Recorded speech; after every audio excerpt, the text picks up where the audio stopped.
All right. So on this episode of Mr. Insurance, I have Kevin Refior, who owns IAS Image All Styling. Hey man, thanks for coming on here. I appreciate you taking a minute out of your busy morning. I know that you guys get crazy packed and got a full house most days. So again, I really appreciate it. I wanted to just kind of dive right into, your business and just kind of ask how your business came about. I've never really asked you that of Yeah. how your business came about. I just knew that like you were my neighbor Yeah. at one point in time I didn't even know for my you. business. Right. You're right. Right. I didn't even know. And then I was asking for some sort of service. I think I was trying to put rims on the Range Rover, right? Yep, that was I was trying to one of put them. Yeah. I think I was going for 24s and you were like, yeah, dude, I don't know Yeah. if that's really a smart decision. So, but everybody, like we went out on Facebook and it was like your name just totally took over. I was asking, referrals out online. And again, That's how you we just came to kind where of, we're at, though, is the referral thing. I don't yeah, advertise, yeah, The nicest thing about not advertising and doing that is I get like-minded customers. I like people that are like me, that are like you, that everybody kind of gets along and jives. right, And that's what works for me. I don't want, just any random person. That's why we're not on a road front. You know, right, it's I get real people that way. yeah, It's pretty cool. But like the way this place started was I spent a long time in this industry. I worked for another place for 16 years just doing the general maintenance and repair, and I've always loved the aftermarket part of it. hmm, I'd get clients that ask me all the time, Kevin, why do you always have a different vehicle? Or why does your car have rims on it? Or why do you look like this? I'm like, does your house look like your neighbor's? They're like, well, no. I'm like, why should your car look like somebody else's on the road? Like, I don't want to be that. Like, I want somebody to see me and be like, all right, there's Kevin. yeah, That's my style. It's my personality. It brings out just the things that are you into a car. yeah, That's what I love about it. And that's kind of how it got started, though. But the main reason it got started is a previous employer told me something that I wish they would have told me a long time ago, that they said, work is more important in your family as work is what provides for your family. And the day you figure that out, you'll be more successful. And that was the day I dropped my keys on the floor and left. Um, and my mottos now are the opposite. I have employees that I love and they have kids. Your kids say, yeah. go home, take care of them. Everything we do can wait till tomorrow.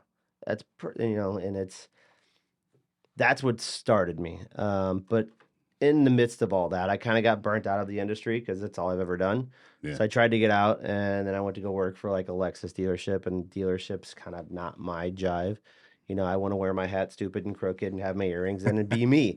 I wasn't the suit and tie kind of guy. So then I went to go work at like this big heavy truck place.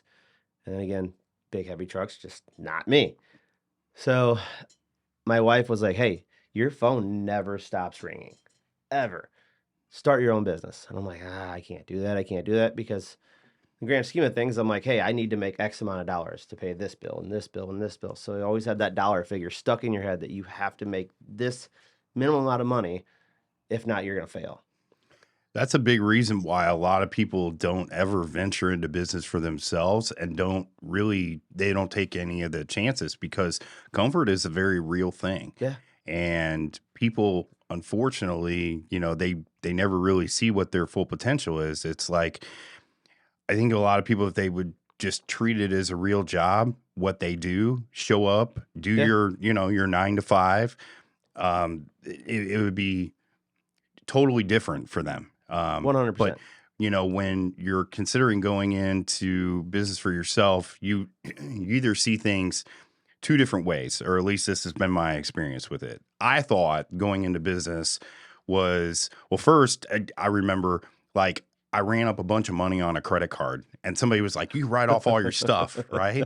So I thought that's the that, falsest thing in the world. right? So I thought, oh, well, you can just write it off and just like not pay your bill. Yeah. Right. So obviously that didn't work out. When you don't know, right? you don't know. Yeah. So I was sorely misinformed on that. Right. But, you look at it two ways. Either it's going to be like this amazing experience or it's going to be, not so great of an experience.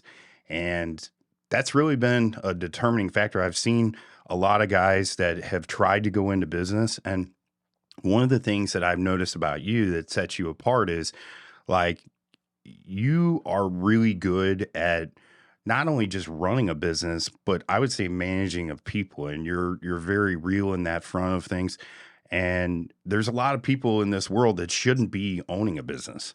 Yeah. There's a lot of people who don't know what the heck that they're doing when it comes to running a business. And, um, again, you've kind of cracked the code on, when it becomes more about people and less about the money that you're making.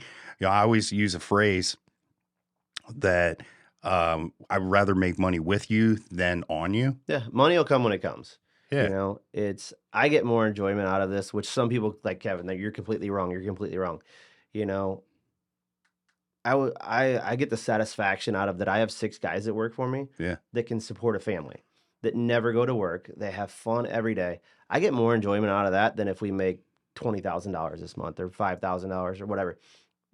I'll figure out myself. Yeah. But that drives me, because if I fail, then I'm failing them. I mean, we always have the backup of like we can sell feet pics on OnlyFans Yeah. or something like that, right? But the enjoyment Yeah. out of being able to have people enjoy what they do for a living Yeah. is the coolest thing in the world. Like, that's way better than building all the cool hot rods and stuff we do, which that's pretty awesome too. Yeah. But to have the fact that like I did that is cool. Yeah. I mean, my son is like, I mean, he is on another level when it comes to custom cars and knowing different things about it. I swear he's going to go into some sort of a car related industry. But I love that he's so passionate about something. This kid, like, literally, there is zero space on the walls. There's like all Hot Wheels. That's like the wallpaper. I mean, you have some Hot Wheel cars, so that helps. That is also right. I did, I guess, set the standard a little bit high on that. But seeing that a kid has drive and ambition and wants to do things. Now, obviously, I'm like, I want you to follow in my footsteps and take over for me and that sort of thing. And I would arguably say that he definitely has the personality to be able to do that. But with those things being said, you also want your kids to kind of like blaze their own paths. Yeah, my kids want to work for me and like, oh, Dad, I can do this. I'm like, no, figure it out. And then there's a part of me that's like, I want to hand it to them. I want them to grow. Yeah. But at the same time, it's like, we got way off a track of how I started and where I came from. But like, that's the thing, is like, I started with nothing. Yeah. To back up that story, again, my wife was pushing me to start it.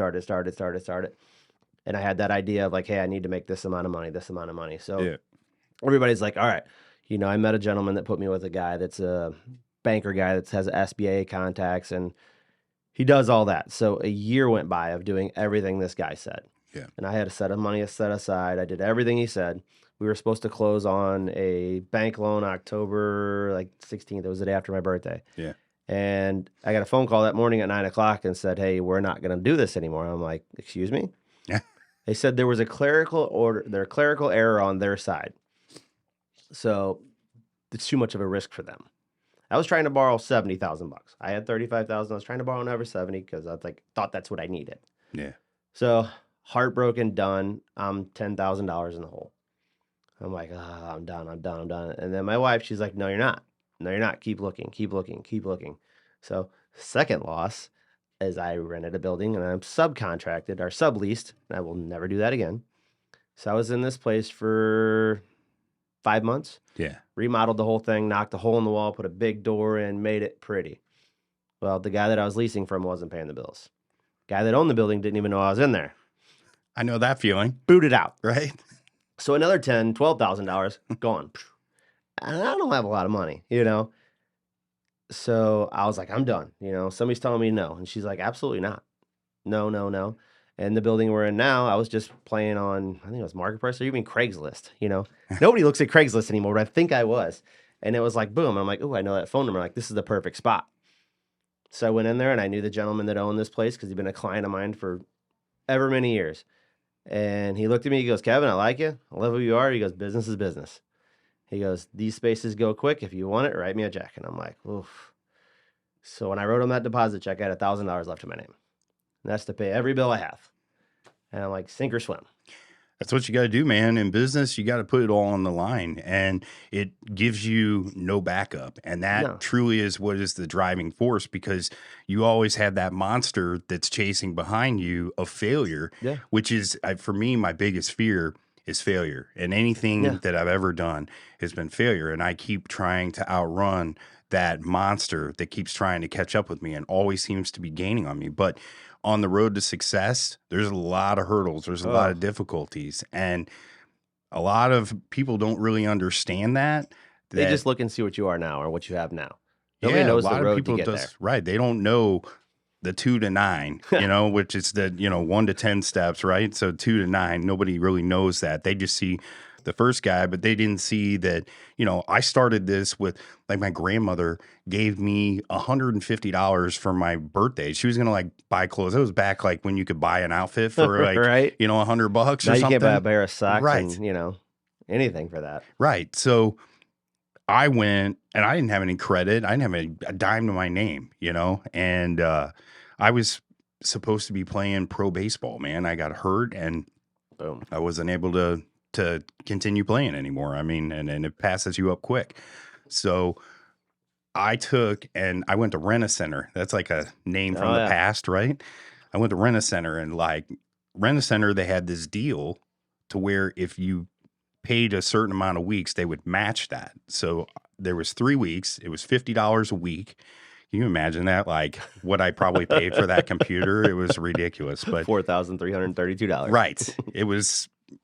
I mean, but it served a purpose at the Yeah. time, right? So I mean, they filled a need, and that's what they did. So, but I had 3 weeks that I paid for. They matched my 3 weeks. So I had 6 weeks total to try to be able to make enough to be able to make that 7th week payment. Well, I didn't even go 6 weeks, and I had won a computer from the company that I was working under. And I just sold, but again, I threw it all on the Yeah. line. I mean, I don't know how many different times, like, I go back and I think about this of, like, I used to run table appointments, and I would literally run down to, like, my last drip of gas. And I'll never forget, I was in Piedmont, Missouri, Oh, boy. okay, in the middle of I nowhere. said there's nothing there. And there was this lady that she was working at the gas station. And I went and I filled up my tank in my car. I didn't have any money. And I had to get from Piedmont back home in St. Louis somehow, some way. So I filled up that sucker all the way to the top, and I'm sitting there and I'm really contemplating taking off at that point because, again, I didn't have any money. I didn't know how I was going to pay for it. So I just played stupid, running my car, being like, oh, it's declining. I don't know what's going on. And then I came inside and I said to the lady, I was like, listen, I don't have the money to get home. I was like, I'm kind of like on my last legs here. And she handed me $100. She handed me $100. She paid for my gas, and she was like, get yourself something to eat, pay for your gas, that kind of thing. And I'll never forget this. But years later, when I, had Yeah, made yeah. something, I went back down there and I handed her more than that, Yeah, way yeah. more than that, where I was like, take you and your family on vacation. Like, you have no idea what you did. You changed my life in such a big way. I would have never been able to get home, or I would have been in handcuffs. And, I mean, it was like, That again, when I path. say, like, putting it all on the line, I mean, yeah, it was ridiculous. Like, some of the risks that I used to take, like, I go back and I think about, and it, like, really worries me of some of the things that I used to take chances on, Yeah. things that I would never take chances on now today. So, but I wanted to talk to you a little bit. We had mentioned a little bit about legacy and, like, your kids wanting to work Yeah. for you, and, like, you don't want to give them everything, but you do want to give them everything. So we have a interesting scenario with my daughter that Yeah. has happened, right? Mm-hmm. So my daughter, within the first 3 months of driving, somehow managed to blow out every tire in her car. All of them. Brand new Mercedes. A lot of people, I caught so much crap over buying her this new Mercedes. I know you give me the look, but a lot of But people you don't have to worry understand. about it. Well, it's not only that. It's one, if you could do it for your kids, would you do it? Yeah. Okay. The My son's second 13 thing, and has a truck. yeah. He's So 13. Well, that's cool. I mean, He it's has to pay for it, but he has one. right. So the thing was, a lot of people didn't understand that, you know, she's she's a junior this year, and this girl's probably already 2 years into college. Wow. By the time that she graduates, I don't know how much, you know, we're paying for college courses right now. Yeah. You know, I think $70 a credit or something like that, which is like Pennies. nothing compared to like whatever. But this girl, she does what she's supposed to do. She you don't have to force, like, she's driven. She's, you know, a woman of God. She, you know, she really, she does the right things when nobody's looking. And that's, you know, that's an amazing thing. But she, you know, had also this was a goal of hers. And we had a conversation. So I was like, hey, these are your goals.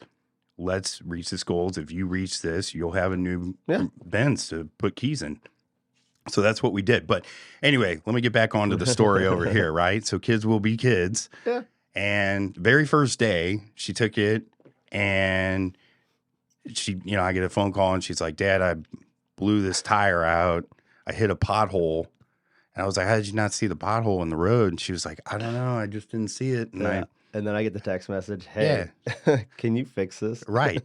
So bringing over into the shop, and the first time, so I said to her, I was like, hey, listen, you need to pay better attention to the road. And by the way, next time's on you. So I'm glad that I said that. I put an insurance policy out there, right?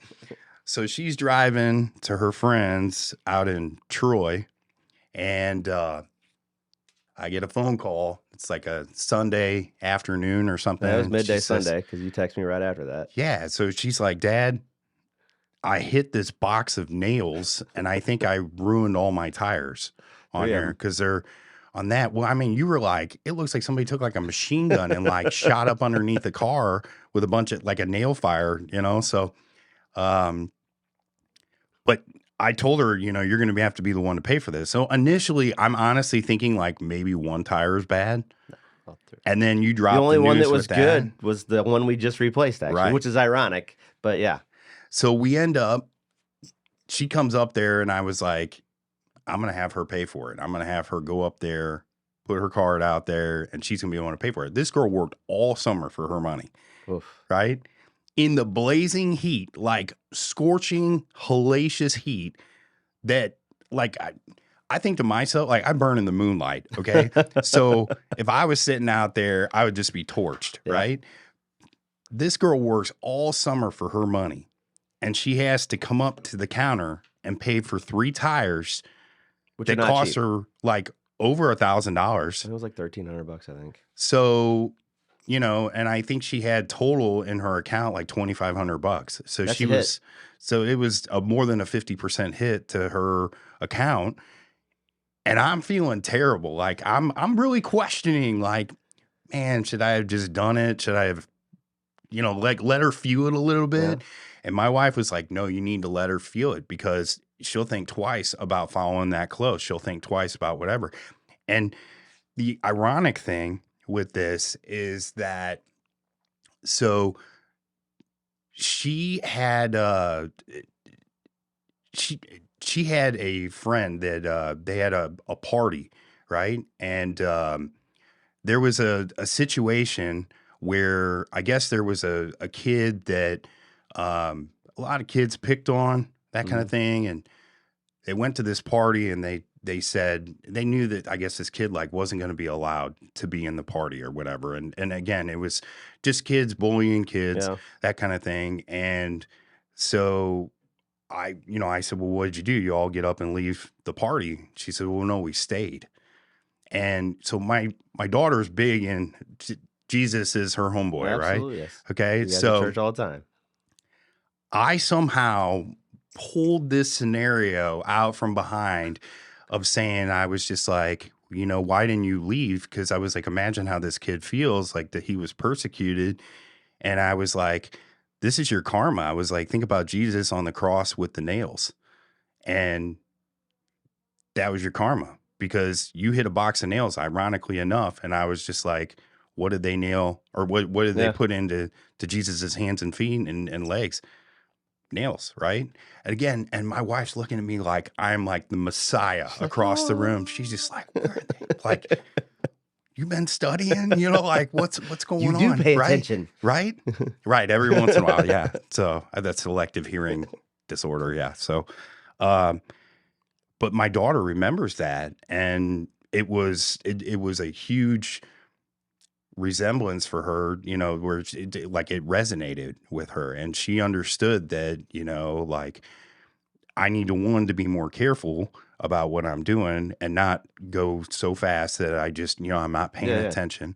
And, you know, and then in addition to that, like she resonates all the time. She was like, Dad, you're right, you know, with the nails and everything. And I'm like, yeah, maybe I really was. I didn't realize it, but um so anyhow, what I ended up, I let her pay for it. And I know, again, I know that hurt her pocketbook, and it Mhm. was killing me not to pay for it. But I, you know, again, it's lessons learned by these kids with that, you know. So It only takes one lesson though. Like we try to make our, hopefully, yeah, yeah. my boys are 8 and 13. They're Hmm. still babies, but if they want certain things, they work their butts off. We got a farm across the street. They go play in the horse pastures and stuff and Yeah. shovel crap. And if they want to get something, they got to. So we'll make them buy something on their own in cash and pay for it, and we Yeah. just put that money straight back in their account. Right. They don't Of know, course. but I just want to teach them that lesson. Like my oldest son, he has a truck. He has to pay me a certain amount of money in 3 years. I don't want the money. Right. I Just just want to, him to actually not. Well, we don't do video games anyway, but just not be a bum. He has to work for something to get it, and if he wants to make it cooler, yeah, he's got to work for it. You know, we can do whatever we want for them. We're fortunate enough now. We've worked our butts to get off there, but I want them to know how to work their butts off to get there, you not to know, just be like, "Hey, we got it." you got Yeah. some dude sitting in the back room laughing at all of us Oh as yeah. like all our kids are hitting us up for V-Bucks and being like, you know, it's like when you pay for like the $4 macaroni Right. at Panera, and like it's so freaking good. But you know, there's some son of a bitch that's sitting in the back room just laughing, just stirring some freaking mac and cheese, being like, you know, you're an idiot. You just paid $4 for this little cup of mac and cheese. But we paid $4, but if you didn't pay $4, he wouldn't be able to stir it. Hmm. So, Exactly. he's making, probably way too much money anyway because everybody in this world thinks they need $100,000 a year to just show up to a job.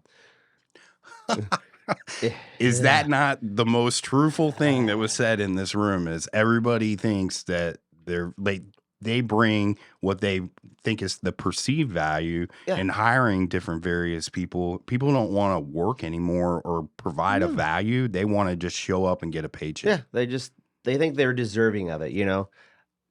I've been working my whole life. I got my first job at 15 years old because we Yeah. didn't have any money. I rode my bike. I grew up in St. Charles from Zumbell Road all the way to Popeye's Chicken. I Yeah. paid cash for my first car, but I didn't have a choice. But I always like feared my boss and feared the manager because, if I did something wrong, I'm getting in trouble. I'm going home. And they're taking money out of my pocket. Hmm. Nowadays, they're just like, screw you, Yeah. they don't care. And, earlier this year, one of my managers got sniped out from me and somebody gave him 30 grand a year more than I could pay him. Yeah. I love that fact that he's growing now. Yeah. I couldn't afford to pay him that kind of money because it was pretty good. But there was a 4-month period to where nobody would put in an application. I searched everywhere. And then everybody that did walk through the door said they needed $100,000 to start. I'm like, guys, we work 37 and a half hours a week. You'll never work a weekend. You'll never work past 5 o'clock. And I pay for health insurance, everything. I'm like, Yeah.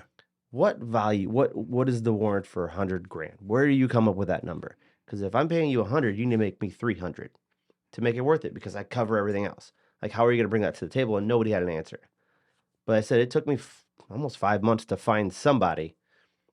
And at that point in time, we were the busiest we've ever been. And it was me doing a lot to where I let stress go overboard. I'm not a crabby person, and I came home crabby every day, and my boys are my life. Um, and I hated it. I was a cranky asshole, just bleh. And my boys called me out. I was like, and I almost sold the company because of that, Yeah. because it just wasn't worth the stress. I put on 35 pounds, which I'm finally starting to lose, but it Right. overtook me to the point where I hated doing what I did. and I never want to get there again. Right. But, good Lord blessed me with some great people that just walked in on a whim, out of nowhere. Like the manager I hired now, I was up there complaining about it. He goes, "Well, I'll work for you." And I'm like, "Huh?" He Oh, you're goes, talking "Yeah, about Ben? yeah." Yeah. He's like, "I'll work for you." I'm like, "What do you mean you'll work for me?" He goes, "Yeah, I hate what I do." And he goes, "And I love this industry." I played in a band with that guy, like, Yeah. back when we were, like, teenagers, and I remember, like, driving out to his house in Lake St. Louis and thinking it was like I was, like, crossing the country, Right? because like, I was out in West County, and anytime you That went is over crossing the that country when bridge, you're young. Yeah. well, it was like a whole different world. It's like, "Oh, there's those people that are over there. They live way out there." And then, this is back in my day, Yeah. but, we got some wild stories and, me and him, we could talk Yeah. about, but with that, But but it's just crazy on like a random day, he was in there getting his windows tinted, and it's just me having a rant and rave. And he was like, "Well, I'll work for you." God puts people Yeah. into our lives when we least expect it, man. And we just continue to keep pushing forward and working hard and doing what is the right thing for ourselves and for others. And you'll be It's blessed. amazing. You'll be blessed with the things that get put into our lives. Yeah. There has been, I've also with different various people in my business, people come and go. There's a lot of turnover. And everybody, they think that you're sitting here just getting rich high off the hog and 100%. everything Everybody else. thinks since you own a business, you're rich. Right. No matter what it is. They're like, "Oh, that guy must be loaded. He owns a company." I'm like, "He's probably the brokest guy in the room because he's in a debt for everybody else that's working here to Yeah. get something." Well, I made investments in other different things that, I would say I used the foundation of, my insurance business to be able to do that. But I made investments in other things, and those things have continued to keep paying me as a result of it. But Mhm. those things were resources that I had to tap into that a lot of people didn't understand really put a strain on me during difficult times. Yeah. Because you go back to some of those roots when things become difficult, you figure out ways that you're going to overcome the hurdle that's in front of you. And before you know it, there's another hurdle that's not too far up ahead of you. And you got to get over that one. You got to adapt. Like right now in the insurance market, Oh we've boy. got companies that are tightening up restrictions so much. They are pulling out of states. They are shutting things down. They are making adjustments in big ways. And it's been very, very difficult. They have taken out pretty much every bonus that we had, Yeah. which paid for a lot of different people. Well, yeah. And so people don't understand, like, I have to figure out how I'm going to end up coming up with that loss in revenue. And I'll never forget, I was sitting with one of my reps and they're like, "Well, we're going to have to go ahead and do away with your bonuses because the company's just not doing so well. But you should be thankful that you still get to write business through us." And I'm sitting here looking like this dude has four eyes, and I'm do you realize that this could potentially lead to me having to lay somebody Yeah. off? And I mean, I figured it out, but I will tell you, it definitely has put a dent in my pocketbook. And, there's been times where I'm like, "Do I really want to continue on with this? Like, this thing stresses me out and everything." But we're kind of glutton for punishment in what we do. And what else will we do? Yeah. Like when I had the cat by the tail early, like 2018, 2019, like we were just absolutely just killing life. And my staff said to me, "Go like out on your yacht, like go vacation around the world, play golf." I was like, that's not me at all. Yeah. Like, I don't just get up and just like go play around or something. Like, that's not what I do on a daily basis. And I remember when I was essentially absent or removed from the business and the business was running at the best that it ever had, I was the most miserable. I'm sitting here trying to be a handyman, like paint walls, hang different stuff up in the house. And But there's my no self wife's there's like, there's no self-value or worth in that's that. what it is. It was feeling appreciated. And, like I realized that I got into doing what I do because my family environment at some point in time had kind of become absent, and the family kind of fell apart. And so I was searching for that family that I never had. Yeah. And ultimately the people that are inside of our team and the company became my family. You spend more And time with them than you do anybody else in your yeah, life. And that's why I tell the guys at the shop, I'm like, guys, we spend more time every day than you'll ever spend with your wife, with your kids. yeah, We have to get along, which, yeah, good Lord, I got a great crew. you do. I finally got an amazing staff that is just great. And now you were telling me that you're getting ready to maybe, like, you haven't taken a vacation. Like, how long has it been? It's been a couple of years. I know Yeah, that. it's been a while. So It's been a minute. we're doing an impromptu trip to Mexico. So me, my wife, Pat, and his wife, we're Yeah. just taking off, and it's going to be awesome. And 2 more weeks, I'm out. like, that is such a great feeling. But when you're there, I'm it's still going to be also working. Like, it like no matter what it is, people don't understand. Like, it doesn't leave, because again, that's when the monster starts mhm. gaining on Well, you. that and your brain's never shut off. You know, Yeah. as a business owner, and especially the guy with me, like ADD, like a champ, this thing doesn't ever shut off. I'm Right. sleeping on whatever, and it's just going, okay, what's going on? What's going on? Right. And like I quiz my guys at the shop all the time. I'm like, all right, so what do we have over here? What do we have over here? And they're like, well, I don't know. I'm like, how do you not know? But that's just me, because my brain's always thinking about, okay, over here we got this project going in here. This one, we got this one coming in. We got to do this one. This guy's gonna do this, and it never stops. Yeah. But even on vacation, it'll never stop. I'll take this watch, I'll take my phone, and I'll lock it in the dang safe. But the brain's still gonna be like, okay, I wonder if they got that done, if this is gonna be all right. And I need to let that go, Yeah. but I don't think it'll ever happen. So I always talk about this vacation that me and my wife went on. This is before my first son, Jack, was born. She was actually pregnant with him at the time. We went to Indian Shores, Florida. It was a buddy of mine that had owned a place down there, and he gave me like dirt cheap Yeah. to be able to stay down there and stuff. And yeah, no idea. Like, I needed a vacation so bad. Like, and I hadn't had one.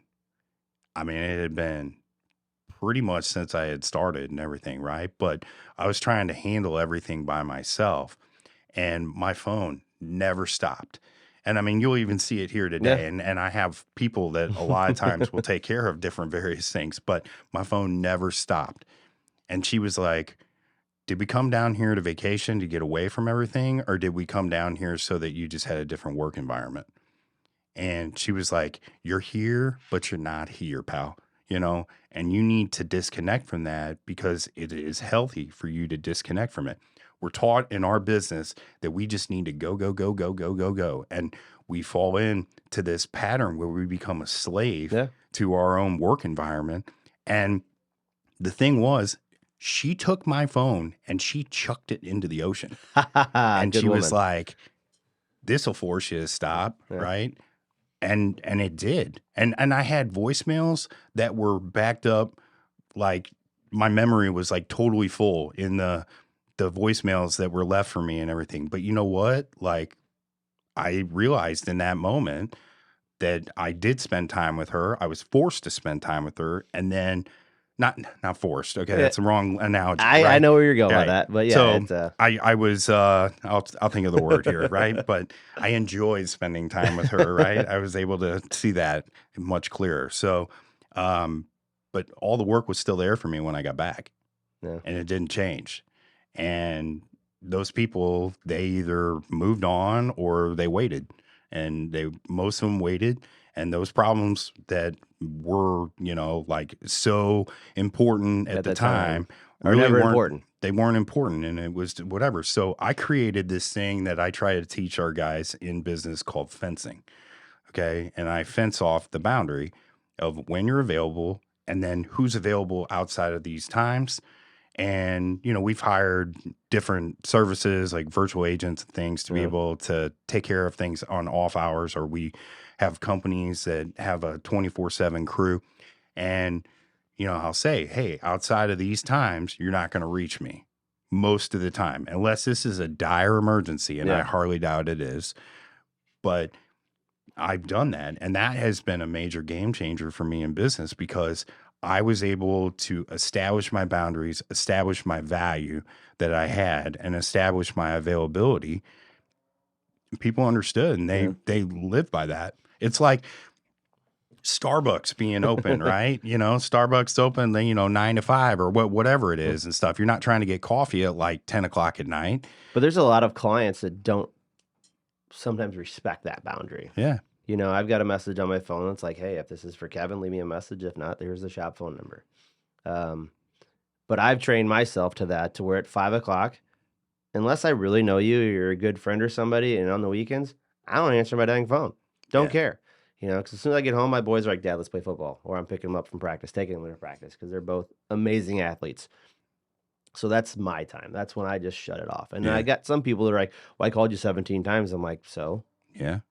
Like, that's fine. I'm like, I'll talk to you when my shop's open because this is a business thing. Let's reference the business hours Yeah. on the door. And it's amazing how many people don't respect that.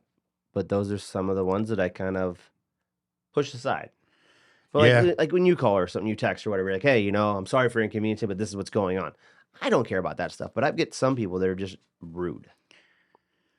And that's the part that's like, or They expect you to be on the beck they and call. they want you to be on the beck and call, and then they want it for free, or they want some special discount. I'm like, you want me to help you out when I'm not open, and you want me to do it for like half price or whatever? Sorry, no, I value my time way more than that. You know? So let's talk about that with stuff being for free. Now, like, I get the most common thing that people will say to me, and it's literally like my biggest pet peeve. They'll say, well, just try and find me the cheapest rate that you can. I honestly, like, I won't even call you back. Yeah. I'm just looking for the cheapest thing that I can find. I'm looking for this. I'm looking for that. But this would be the person that's front row center paying for an $8 latte at Starbucks, but doesn't care about the different things. I mean, it's just like I had seen somebody that had posted something in relation to life insurance, right? So my buddy Jerry, he posted something out there about, do you pay $50 a month to get your nails done or $50 to protect your life? And I mean, fair enough. Yeah, right? Or maybe have the best of both worlds, get some press-ons or something like that, you know? But like talking about your pet peeve is, you know, how you were saying that Nothing's for free. My time isn't for free. And if you think it is, you are sorely mistaken. Or we get a lot of clients that come in, not so much where I'm at now, but my previous employer, they were like, hey, you know, this is just my kid's car. Put the cheapest shit on there you can. And in the beginning, when I was young, I didn't really understand that. Yeah. I was like, I get it. They're going to wreck it. They're going to tear it up, blah, blah, blah, blah, blah. But as I got older and started having kids and stuff, I started thinking about that saying all the time. And they come in, oh, it's my daughter's car. Just put the cheapest damn tires on there you can. I'm like, do you know the cheapest tires aren't going to do this, this, or this? I'm like, you should be putting the best on there so that way, because they don't know what the hell they're doing. It's that people don't And really now I think take that about as almost an offense when somebody says like, oh, it's my kid's car. I'm like, so you don't like your kids? That instantly comes out of my mouth and they go, what? And then I just say what I said earlier. I'm like, so you don't like your kids? And because, you know, they're not gonna be able to do anything. They don't have any experience. And they're like, oh, I never thought of it that way. Just they wanted to save money. Well, I mean, we're falling upon tough times right now. Oh, I mean, there's crazy that people are really strapped for cash, you know, and you're dealing with majorly inflation. I mean, what did a tire cost for the different things? Tires went up like 48%, but our profit margin as a retailer went down. Right, because you have to try to adapt to what the price change is. Like I got a buddy of mine that he's in the concrete business, right? And they continue to keep increasing this cost for, you know, the concrete and materials and, you know, the price. I mean, they're pricing everybody out of the game. And that's really what is happening is that inflation has got so bad that it is forcing people out of the market. And business owners, what they're trying to do is they're trying to take blood from themselves to put into the 100%. Business so that they can be able to nurse the business. And because we think one day it's going to come back run down. out of blood to be able to donate into the business, and there's no margin there, or it doesn't make any more sense. And I don't know. I mean, at the end of the day,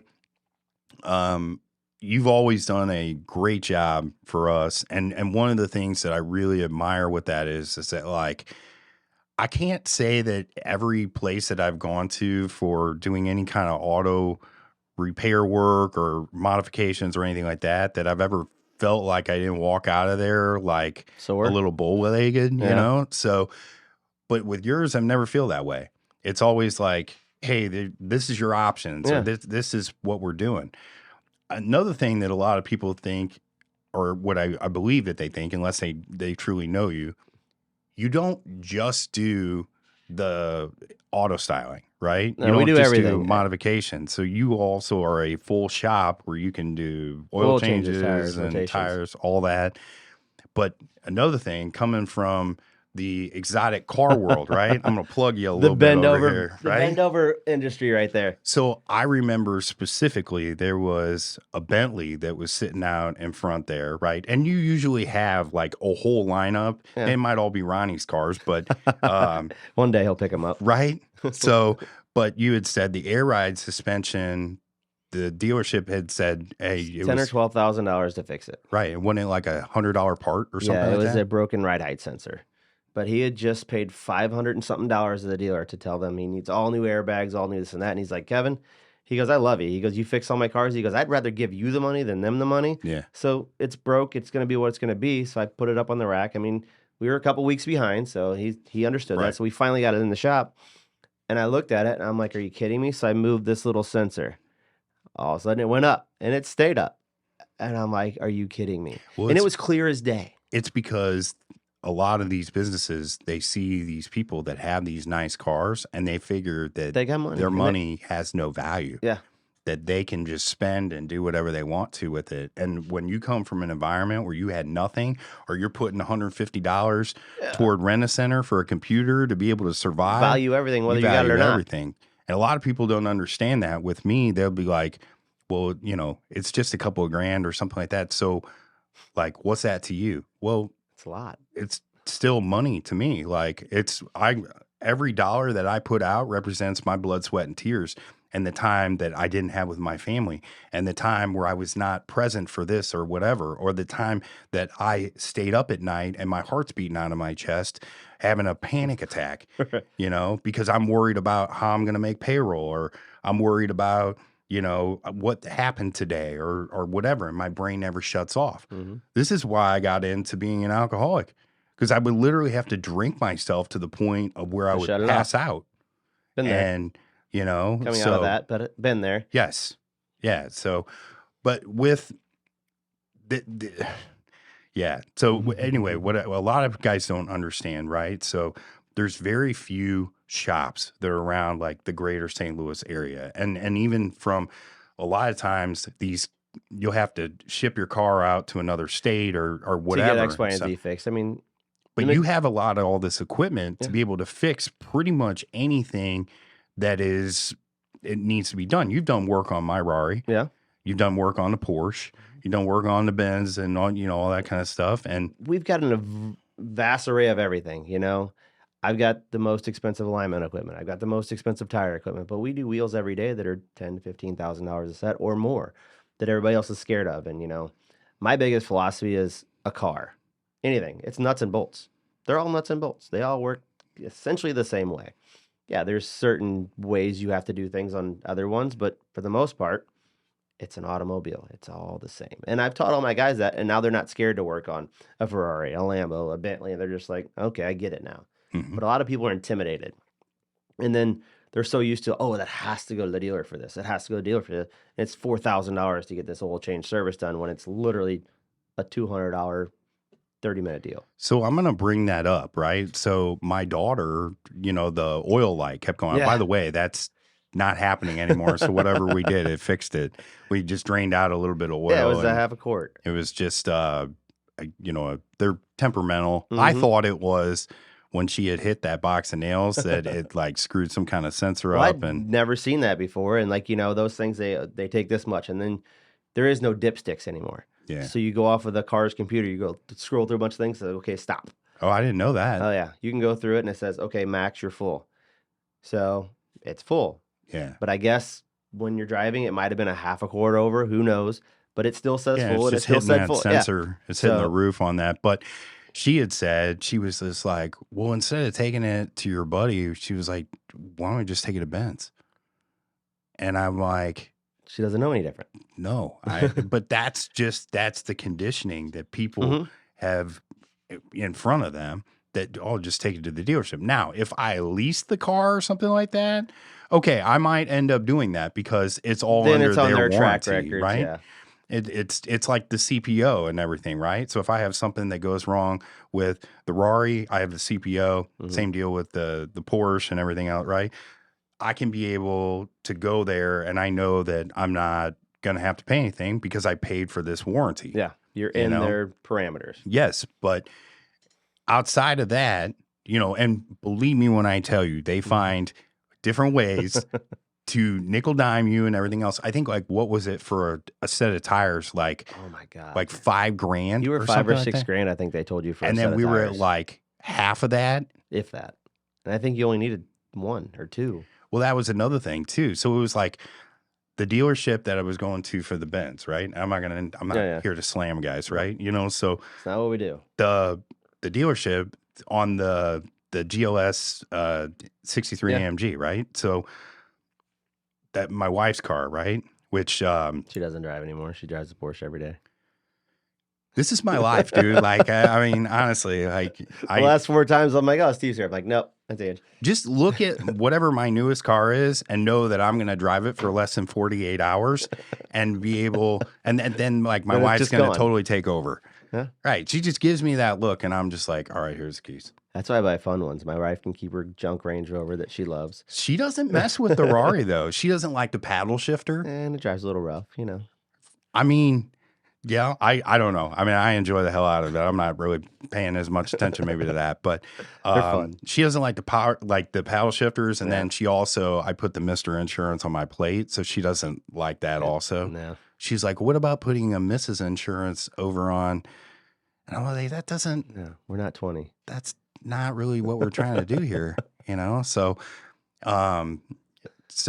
anyway, but the what I was saying is getting back to that you service a lot of these exotic car brands and a lot of these guys, they don't realize that you don't have to go to the dealership.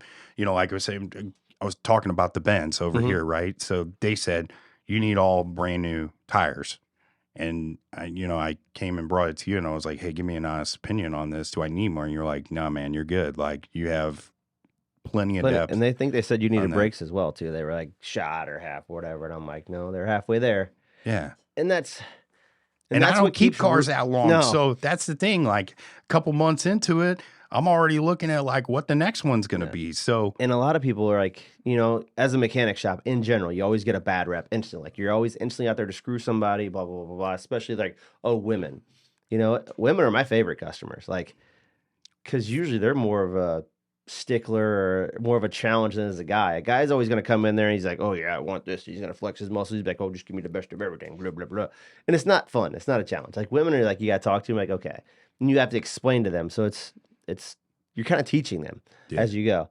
And if you're talking to them like I'm talking to you right now, like it's normal, But you're always under the conception that you're out to screw somebody.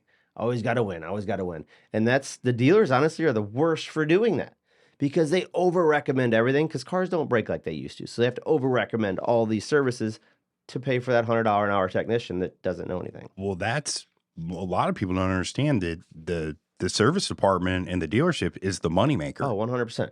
That's the moneymaker in the dealership. They are the ones that bring in the bacon and everything outside of that with car sales and everything else. That keeps the front end open, but the service is what pays for everything. That's what pays the bills. It's the most important part of the dealership. So I totally get that. I don't know. I'm looking at, we talked about this outside about, you didn't like the new body style of this truck or, you didn't want to go overboard on this or whatever, So I'm looking at a lot of these newer exotic cars and we're getting into more of the electric powered vehicles. And I'm not a big fan of it. They're fun, but again, I've got a couple clients that have the new Hummer EVs already. I was just getting ready to and talk about that. there's some bad. I mean, the launch control on them is insane. Like it's 1,000 horsepower. Just like hold on, let's go. But at the end of the day, you can only go so far. It charges so slow, and then if you look at the charging rate on those things, you're paying more to actually charge it than you put gas. And it takes forever because I've got somebody that have them, and it's so. Yeah. But the electric world, the instant torque is fun. But overall, like the fun pedal's kind of gone. Like the noise, like I want to hear something coming. Like amen to that. And I'm sure they could probably like add a noise or like a whistle on the back or something like that. But then it's gonna sound weird, but like I have an authority problem. That's why it's hard for me to work Oh, for people. Like I have an right. authority problem. Like I don't like somebody telling me I'm wrong or blah blah blah blah blah. I'm like, yeah, I know I'm right, but it's almost kind of like you're being locked down on an electric car. Yeah. You can only go so far. You have to go to this charging station, this charging station, this charging station, and those things can be controlled from anywhere. Gas, there's a gas station everywhere. You can just keep going and keep going, and it's gonna work. So I You had a know? buddy of mine that had a Hummer EV that he has for sale. It's he's kind of like another dad for Yeah. me. And he had said, hey, I have this for sale and that kind of thing. He just got it, but he goes through cars quick. So um and I was looking around as I'm driving and I'm even like going down in Chesterfield Valley. Like I was looking Yeah. at the Tesla dealership down there, right? And I didn't even really see chargers over at the Tesla dealership. And then I'm looking around like, where do you charge this damn thing? And then, thinking about hooking up in the garage. Like, so Yeah. we mentioned about our kids, right? So one of the things that I looked at for my daughter was a Tesla because I was like, well, this is great because I know she's not going to charge the dang thing. So I would be Right. like, well, you're out of luck. I guess you can't go, I'm sorry.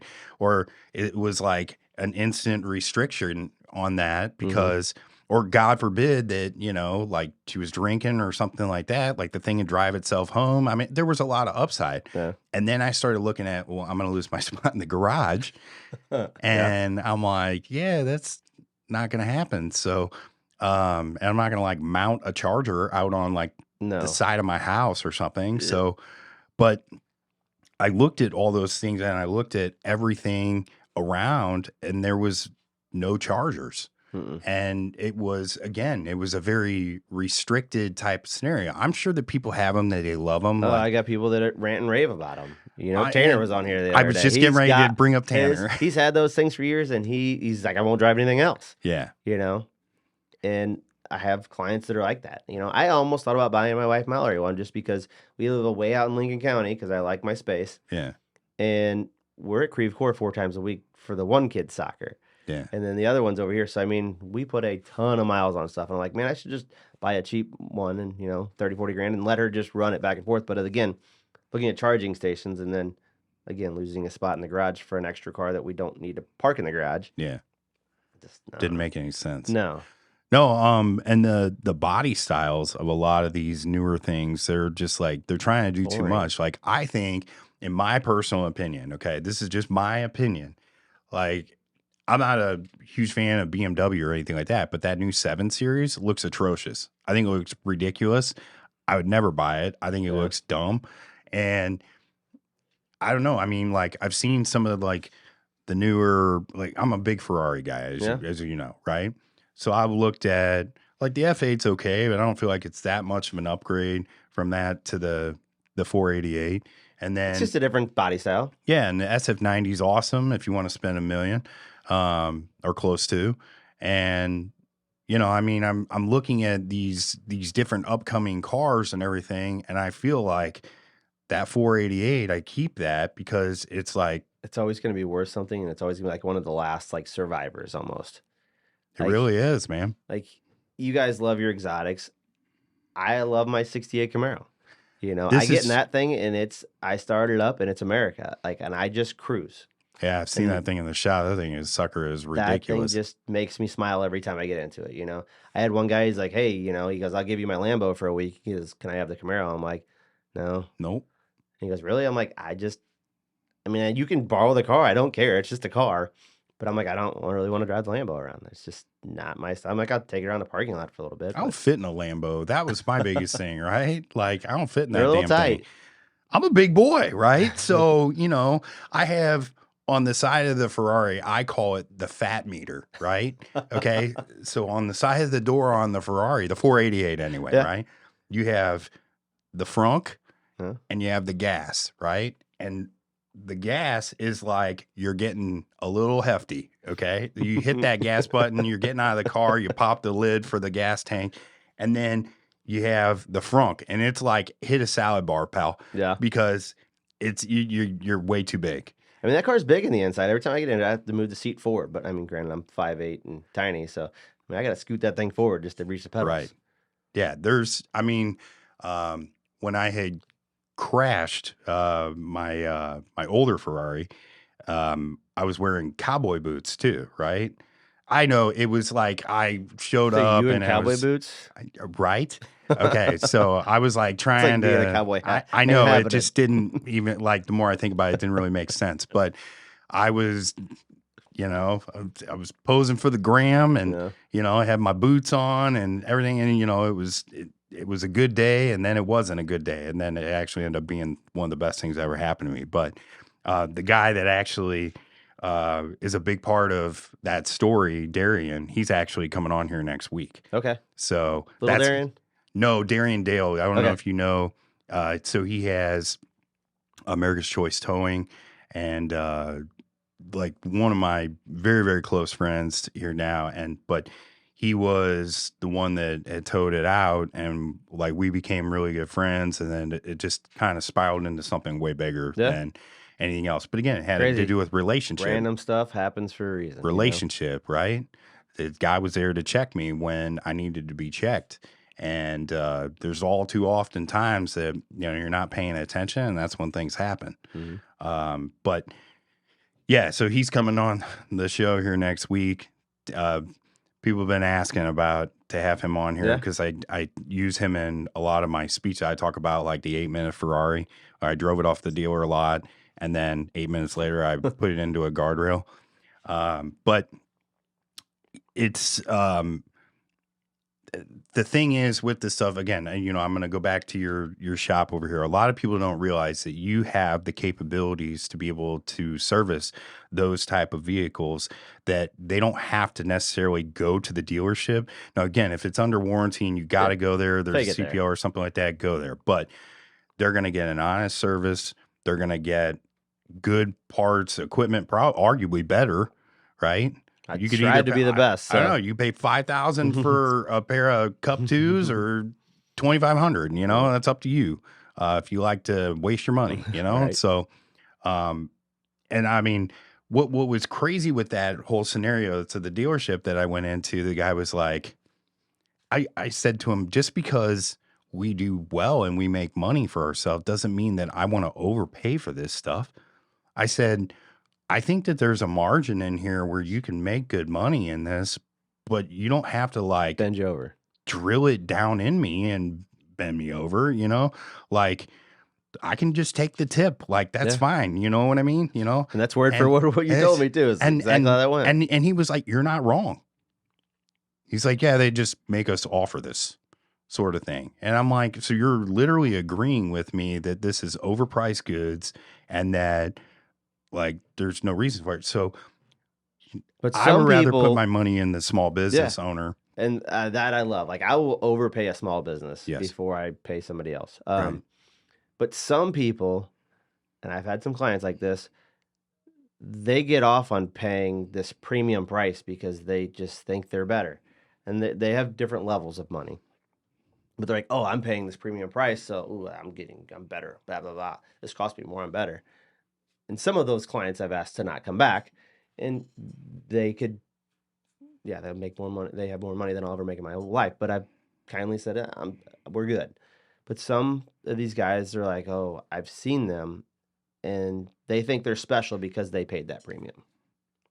Yeah, that you're just an idiot for Yeah. paying more than you have to Yeah. on that stuff. But they feel like Everybody they have needs to to, make money and keep the keep the 100%. doors open and the lights on, but you don't have to drill somebody. Yeah. Or You they kn- feel like they're not getting the same quality. I'm like, dude, you're getting the exact same product, and it's half. Well, I'm going to go overpay for it over there because of the name that's on the building. I mean, brand recognition is a huge thing. Yeah. One of the things that I kind of pride myself in is that brand recognition. I love your with logo. I know, man. Cool, I'm dude. like, Okay. I didn't realize until somebody said the other day, they're like, do you know that I think people kind of resonate with the general insurance or Yeah. whatever, and like the little dude, the Mhm. whatever guy, and and I was like, yeah, I never really realized that. But I just said to the designer, I was like, I want to look as hard as hell. right? I was like, Yeah, it's and cool. I mean, you could have thrown a little bit more bicep or some pec up on there. You know what I mean? Like maybe like I don't know. drop a chain, like a You got little some bit. heels kicking there, though. I You got some mean, heels and some Gucci belt. right? So I don't know. It was me. At the end of the day, Yeah. it was me. Um, and then But it works. Everybody sees it and you know it, you know? exactly, and that's what it's about. So what I'm trying to be able to do is to establish a quality behind that Yeah. brand. Once people experience that with you, they'll never go anywhere else. Appreciate that. There's a lot of, well, in the exotic world, I'm letting these guys know, like, and I'm gonna plug you with that and have where people can get your information on that. But the exotic car world is extremely difficult to find places that will service a car that isn't outside the dealership. And if you own something like a McLaren, right, you have to send it out of town because they don't have a McLaren dealership here. Yeah. I think it's Charlotte or something is like the closest one of that stuff. I don't know. Oh, there's somewhere in Chicago, but I mean, That's right. There is one in Chicago with that. I had to used to send mine up to Continental if I wanted to do any kind of service to crazy. right. So, but now thankfully, they have one here in St. Louis, so I can get everything done that I need to be done in St. Under Louis. warranty stuff. Yeah, absolutely. And, I mean, there is like a Lamborghini dealership and a Bentley dealership and, a Maseratis, that's kind of somewhat of a dime a dozen. And, Porsche, you pretty much service anywhere. Yeah. But, like I said, when it comes to McLaren, I know that there's a lot of the different guys that have McLarens and they're usually in the shop quite often, right? So, yes, that was a dig, by the way. Oh, that's a big dig. So, with that being said, how do they contact you? How do people get in touch with you? The easiest way, I mean, you can go to, everybody's got a Facebook. I hardly don't manage mine, but I'm not a, Facebooker. Yeah. But you can give the shop a call at 636-265-2682. We're there Monday through Friday, 9 to 5. You can go to our website, imageautostyling.com. There's cool stuff on there. We've got a site that says build your dream ride. So if you want to actually, you got a truck, car, or whatever, and you want to see what it's going to look like, it'll walk you through step by step to put the wheels on it, put the tires on it, put the lift on it, put whatever you want on it. Don't look at the price because the price is completely made up and wrong. But it'll give you an idea. And then you can send that link to me and we'll instantly email you back. I've seen some of the work that you've done on some of these these high rods and everything else. And like you were saying, that's kind of where your passion's at. I love old cars. New cars are cool. Old cars tell a story. Yeah. Every old car comes in, you always wonder what's going on, like where it came from, who was in it, who did what. And just the handmade metal work that's in most of them, especially your 50s and 60s cars, they're just awesome. I lose my butt doing old cars because they take way too long. It might be like, oh, this guy's spending $100,000, but if I had it for a year, I ain't making money. But it's the passion. It's the drive. Like when it's done, it's like, heck yeah. Yeah. Like we're building a 67 Cadillac in there right now. Full one-off suspension, air ride, 26-inch wheels, and it lays on the ground. It's having a birthday next week. Is that the one that I had seen in there that was you were putting up and down on the air ride? Yeah. It's freaking that awesome. Sucker is nasty. It's cool. Yeah. It's almost ready to go home. End of the day, yeah, it's a big job. I got more satisfaction out of doing it. Wasn't there like a huge speaker system in that thing too? Or am I thinking of a different car? That's a different one. Like Okay. I've got a crazy stereo system in my Camaro. That's what it That's was. insane. That's what it was. You were like, you turn that thing on and all of a sudden like air is like Yeah. moving slow And you around can't see on any that. of it. It looks 100% stock. My buddy Nick that owns Made in Design, he did crazy upholstery on the inside of that thing. Like it looks 100% stock. You pop the trunk, you see a little bit, but it will rock your world. So they can come to you and they can get pretty much any type of custom, any dream that they want. I mean, put it together. I mean, you've worked on everything from my little turd razor, all for my kid that he gets to beat in, all the way up to like I said, the exotic cars and everything in between. It's been a great experience with that. Thank you. I love everybody. I don't care if you're coming in for a $30 tire repair, or you're building your next hot rod with me, or your daily driver, or you just need an oil change. I do it all. I love it all. Nobody's more important than anybody else. Like we've done a car for Ryan O'Reilly before. He came in to pick it up one time and we were swamped. And he just stood back in line and waited to wait his turn. Everybody's like, you're not going to help him first? I'm like, you guys are all on the same level. Is that like O'Reilly Auto Parts? I don't know. I don't know who that is. You don't. Well, he used to play for the St. Louis Blues. He was our captain. Oh, Ryan O'Reilly. Okay. Yes. That okay. O'Reilly. Now I'm resonating that. But again, I don't. Just Nobody because has I don't put you on a special placement. treatment. No, Yeah. like There's no VIP line here. No, and Unless you're Steve. most of those, yeah. Right. But I have people all the time. They're like, "Hey, I need this done tomorrow. I need this." Yeah. I'm like, "Well, I already have this job. Well, don't you know I am? I don't care. I'm sorry. I'm going to play an asshole in that mode. I don't care. If you want it done, you're going to wait. Well, I'll pay you more. No? Okay. Then if you're going to pay me more, I'm going to give you the phone number for all the guys' cars that are in line in front of you, and you call them and you tell them. I learned this the hard way because I when I first opened, I was like, ooh, I got to meet this guy. He's got money. He's got this. He's got that. I gotta kiss his ass. That's bit me in the ass helping out these guys more than just because I pissed off everybody else. And I usually don't make anybody mad, but I made everything else take longer because I tried to cater to somebody I thought was going to get me faster to where I wanted to be than I should have. If you're just focused on the money trail, like that's a very short-lived. 100%. Like you're going to make all kinds of turns and forks in the road if you're just solely focused on the money. Mm-hmm. When you start focusing on the customer and you start really trying to be able to better that person's experience and their livelihood, that's when things change. That's when things become better. That's when your business will take off. The majority of my clients are what I call like family. Yeah. You know, I know their kids. I know everything about them. You know, it's cool. I missed the invite to Mexico. I'm just saying, you know, I'm gonna mess with Pat on that whole thing Pat too and stuff. He's eventually going to be on here. Yeah, he's like, hey, you want to go to Mexico in like 2 weeks? I'm like, sure. I can't even imagine what that conversation on here is going to be like with me and him. Oh my gosh, it's going to be interesting. That's for sure. Yes. Talk about some ups and downs and loops and swoops. That guy's been through some stuff, man. So 1,000,000%, but he's a cool dude. So. Yeah, and he's a big car enthusiast too. He does a lot of those hot rods and everything too. So I know you guys kind of share. And oh yeah, he was at the shop yesterday. He's like, hey, will you do this? Will you do this? I'm like, all right, you got to do this for me, you know. Right. It's always a trade thing, you know. And let me get like one tire for those 3 that I bought. right? Yeah. Well, I know. I'm gonna give you a haircut, you know. Right. Right. I'm like, oh, thanks. Right. Go to Joe that I already pay. Right. Right. So, but it's you know, we've grown a lot in 7 years. Yeah. You know, especially starting from nothing. But I was going to back up a long time ago is my wife, if I didn't have her, I wouldn't have anything. She pushes me and pushes me and pushes me. And she has the most respect and believes in me more than I believe in myself.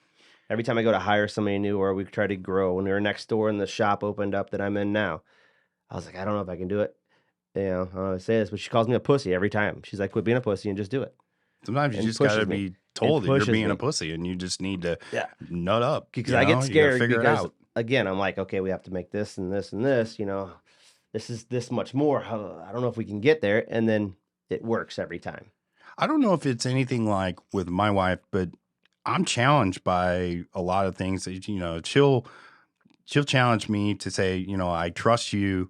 I know you're going to guide us, you know, and, but I, you know, like this is what I'm like, we try to be able to start setting goals together so that we knew like how we were going to end up working together to achieve those goals.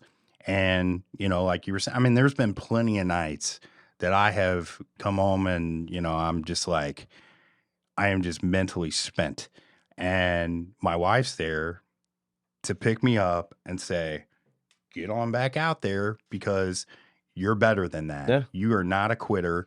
We do need that pep talk because nobody is really truly in our business. Is nobody's sitting there like giving us a pep talk. Nobody is rewarding us or incentivizing us or anything. So our spouse becomes that mentor. I was asked in a interview, you know, who is my mentor? Like who for that is that? And I said my wife. Yeah. Because she really gives me guidance, and it's not always guidance that I want to hear, and sometimes I don't even listen to it. But they would say we have selective hearing. Yes. So the thing though is that she has really pushed me and guided me, and I would arguably say that was the biggest reason for the success that we saw. Now, I burned through one wife before I found a good one. and that's somebody Yeah. else's problem, no give backs, but um I will tell you, like in the different relationships that I had been in previously to her, like there was a definite difference. She was a teammate. She was somebody that was on board with me, that was pushing me for my best reasons. And she wasn't afraid to tell me that when I was messing up. In fact, I think she actually enjoys that when she tells me that I'm messing Right? up, right? But your spouse is everything when it comes to any type of success in life. Behind every man is a woman with her hands around her neck, Right? Yeah. So, um, I said she pushes me every day. well, there's a saying: the man's the head of the household, and the woman's the neck, right? So the neck does what? Turns the head where it's Hmm. supposed to go, right? And Like like I said, she's be thankful that we have good spouses like that have been installed into our lives to build and to grow with. And that's been a big motivation for me to really work hard. Like there's only so many days, like there's only so many cars and so many boats and so many houses and all the little shiny stuff that you can buy, but it doesn't mean anything. no, none of it does. At the end of the day, your family is what is important. And I'm talking like your like immediate family around you. That is what is truly important. It has gotten lost in translation over the years. That when you really focus on that and you work for that unit, and you keep that unit tight and strengthened, I'm telling you, there's nobody can stop you. No, it's huge. Like I said, she's pushing now for me to start something else and to get into other business adventures. We're trying to buy some property and build a new location, and she won't let it go. Hmm. She's like, "All right, let's go. Come on, tomorrow, right now, right now, right now." And I'm Yeah. like, "Hold on, I got 700 things going on right now." She's like, "Come on, right now, right now." And if it wasn't for that, I would have stopped. So what is the next thing? Is it another location? So Do I you think we're gonna do know? another location out in Lincoln County.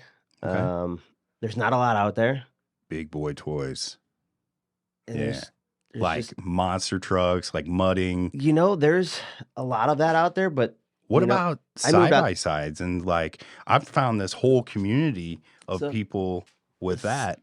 COVID side by side market, insane, Yeah. insane. Yeah. If you wanted to make crazy money during COVID and side by sides, well, anything outside was phenomenal. That's starting to slowly go away, but this whole economy, nobody knows what's going on. Right. But even like the values of side by sides and stuff, they've cut in half. Hmm. You know, I'd be lucky. I got, like I said, 38 grand stuck in mine, and I'll be lucky to get 15 for it.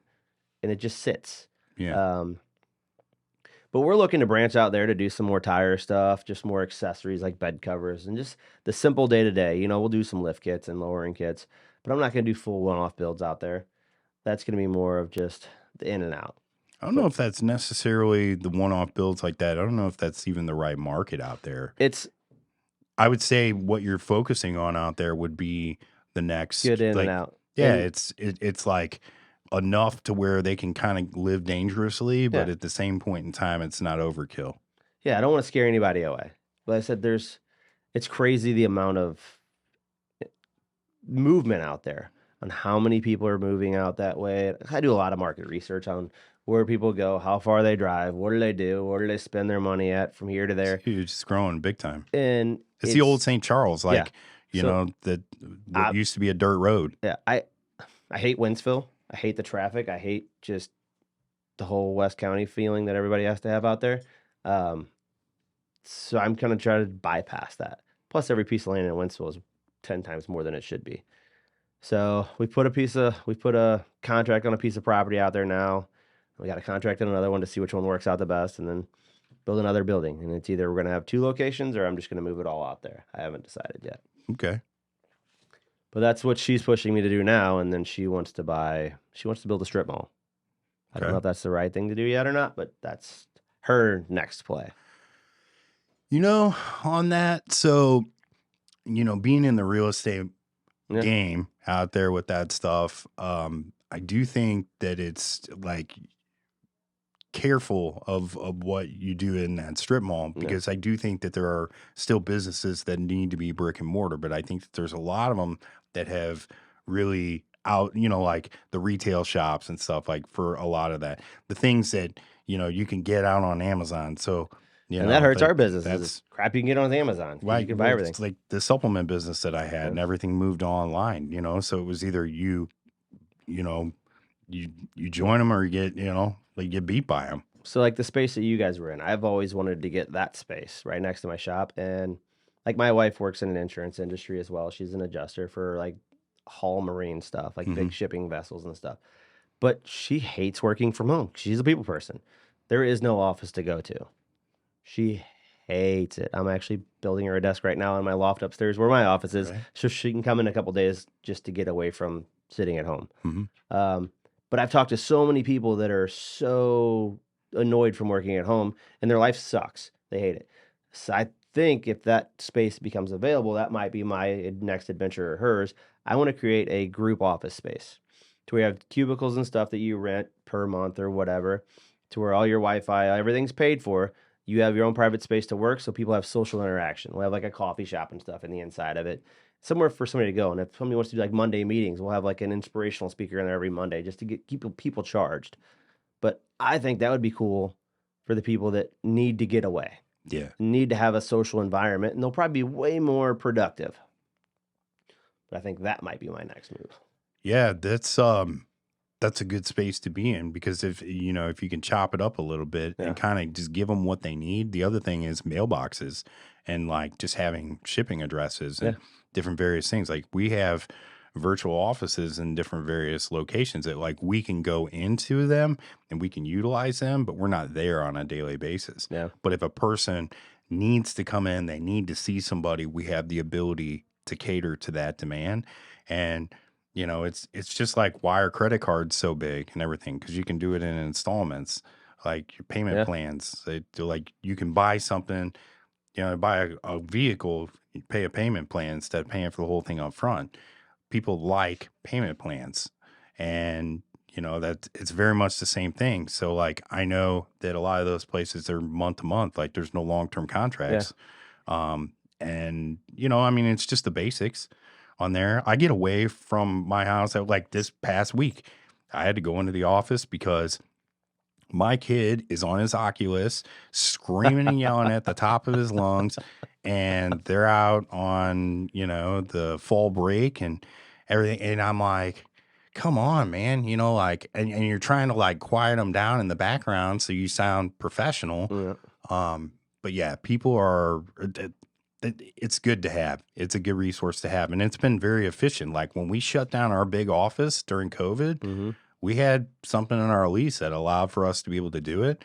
And I mean, I'm glad we did it because I mean, we saved a ton of money and Yeah. we got better efficiency working from home. But now it's kind of like, I'm going to call it the stay at home housewife effect, right? It's like if you're Getting the stay at comfortable now. home housewife, you want to go and you want to interact and you want to be at work. And if you are the person that's at work, then you want to stay at home and you want to be with the kids and all that. And so it's like careful what you wish for Yeah. sort of thing. But now you have kind of the best of both worlds Yeah, with so I that. thought if I made something like that, if they wanted to come in whenever they want, there is no schedule. If they want to come in at 2 a.m, Yeah. everybody's got their passcode or whatever, but it's just their freedom to get away and have something different versus, I thought I was going to be happy because, my wife, I built her this fancy office and everything, and it overlooks a horse pasture. So she stares at horses all day long. So I'm like, who has a better view? I'm like, there's deer in the front yard every day and horses. I'm Right. like, winning. But no, that worked for like a month. Well, listen, Yeah. I appreciate you coming on here, taking a minute out of your morning. I know that you're busy. Thanks for being on, taking a Yeah. minute here. And, again, reiterate your contact, your phone number here so people get in touch Yeah. with you if they want to get their stuff taken care of. Yeah, again, it's Kevin Refior, Image Auto Styling, IAS, however you want to look at it. Phone number is 636-265-2682, or hit us up on social media. Everything's Image Auto Styling something. And then, or you can go to imageautostyling.com and play around and build your cars or do whatever you want to do. All right, cool. I appreciate it, Bob. Thanks, brother. Thank All you. right.